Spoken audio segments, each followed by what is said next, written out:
வெற்றிவேல் முருகனுக்கு ஹரஹரோஹரா. வணக்கம் அன்பர்களே, ஐயனின் மைந்தர்களே. நாம் கந்தர் அனுபூதியில் முதல் பாடலின் ஆடும் பரிவேல் எனும் பாடலின் அர்த்தங்களை, பொருள்களை பார்த்தோம். இப்பொழுது அதன் பயன்களை பார்ப்போம், வாருங்கள்.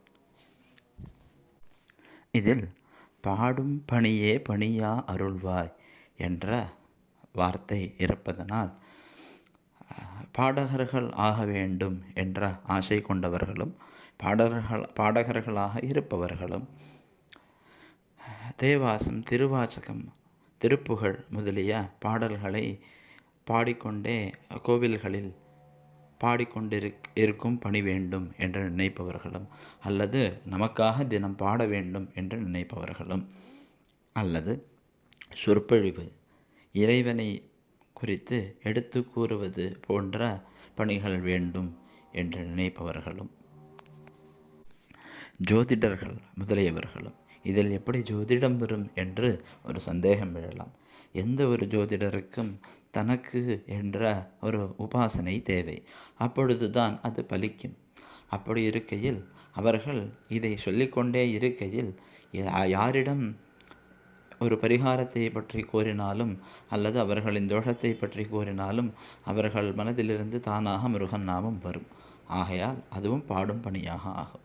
இவர்கள் அனைவர்களும் இந்த பாடலை, ஆடும் பரிவேல் எனும் இந்த பாடலை தினம் தினம் காலையிலும் மாலையிலும் அல்லது காலையிலோ மாலையிலோ ஐயன் முன்பு வழக்கேற்றி வைத்து தன்னால் இயன்ற முறைகள் 108 என்று வைத்து கொள்ளலாம், 28 என்று வைத்து கொள்ளலாம், 36 என்று வைத்து கொள்ளலாம், 18 என்று வைத்து கொள்ளலாம். இதில் ஏதாவது ஒரு கணக்கை எடுத்துக்கொண்டு 2 நேரமும் அல்லது 1 நேரமாவது பாடுவது என்று முடிவு செய்து பாடிக்கொண்டு வந்தால் அவர்களது பணிகள் தொடர்ந்து கொண்டு நடந்து கொண்டே இருக்கும். நாம் ஆசைப்பட்ட இந்த பணியானது நமக்கு வந்து சேரும். இன்னொன்று, இந்த பாடும் பணி என்று இல்லாமல் எனக்கு பணி வேண்டும், எனக்கு நான் வேலைக்காக திண்டாடுகிறேன், எனக்கு வேலை வேண்டும் என்று நினைப்பவர்களும் கூட இதை அந்த பிரார்த்தனையோடு நாம் இரு வேளைகளிலும் பாடிக்கொண்டு வந்தால், மேல் சொன்ன பிரகாரம் பாடிக்கொண்டு வந்தால் நமக்கு நாம் விரும்பியபடியான பணி கிடைக்கும், வேலை கிடைக்கும். அல்லது எனக்கு இது எதுவும் வேண்டாம், ஆனால் எனக்கு தினமும் ஐயனை குறித்த திருப்புகழ் பாடல்களோ இந்த கந்தர் அனுபூதியோ ஏதாவது ஒன்று எனக்கு நித்தம் பாட வேண்டும் என்று ஆசை.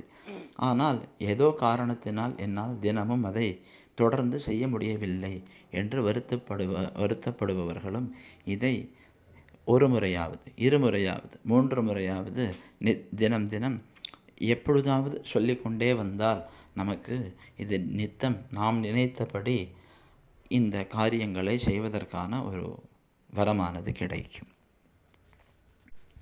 அதற்கு மேல் ஆடும் பரிவேல் அணிசேவல் என்று வருவதை நாம் நேற்றே பார்த்தோம். இதற்கு வேலும் மயிலும் சேவலும் துணை என்று அர்த்தம் வருவதாக. ஆகையால் எந்த விதமான பயம் இருப்பவர்களும், குடும்பத்தில் பயமாக இருக்கலாம், எதிரிகளால் பயமாக இருக்கலாம், அல்லது மந்திரம், பில்லி, சூனியம் போன்ற ஏவல்களால் பயமாக இருக்கலாம், எந்த விதமான பயம் உடையவர்களும் இந்த பாடலை மேல் சொன்ன பிரகாரம் பாடிக்கொண்டு வருவதனால் எந்த பயமும் இல்லாமல் எப்பொழுதும் ஐயனது துணை நமக்கு இருந்து கொண்டே இருக்கும்.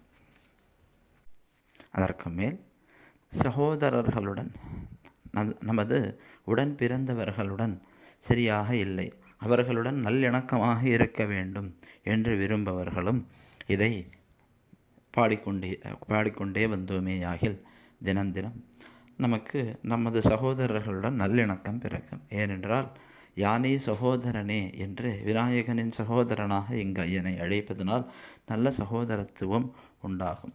அல்லது நமக்கு சகோதரன் போன்ற ஒரு உறவு தேவை என்று நினைப்பவர்களும், இல்லை ஐயனே நமக்கு சகோதரனாக இருக்க வேண்டும் என்று நினைப்பவர்களும் கூட அதை பாடலாம். இதில் முக்கியமான கருத்து என்னவென்றால், நாம் எந்த பயனை நினைத்து இந்த பாடல்களை பாடுகிறோமோ அந்த பாவத்தை, அந்த தன்மையை நாம் வைத்துக்கொண்டு அந்த தன்மையிலேயே இறைவனை அழைத்து பிரார்த்தித்து கொண்டு வந்தோமேயாகில் இது நாம் ஒரு நாள் கணக்குகள் எடுத்துக்கொள்ள வேண்டும். ஒரு 48 நாட்கள் குறையாமல் அல்லது 21 நாட்கள் குறையாமல், அப்படி நாம் நாட்கள் கணக்கு எடுத்து பாடும் பட்சத்தில் இதை 108 முறைக்கு குறையாமல் ஒரு தினம் பாட வேண்டும். இப்படி பாடுகிறேன் என்று பிரார்த்தனை செய்து காலையிலோ மாலையிலோ இதை நாம் நித்தம் விடாமல் செய்து கொண்டு வந்தால் அந்த பலன் கிட்டும். அல்லது எனக்கு இப்படி நாட்கள் கணக்கெல்லாம் சரியாக வருமா என்று தெரியாது என்று நினைப்பவர்கள் தினமுமே கணக்கே இல்லாமல் நித்திய பாராயணமாக இதை பாராயணம் செய்து வந்தால் நாம் உத்தேசித்த பலம் கிட்டும். வெற்றிவேல் முருகனுக்கு ஹரஹரோ ஹரா.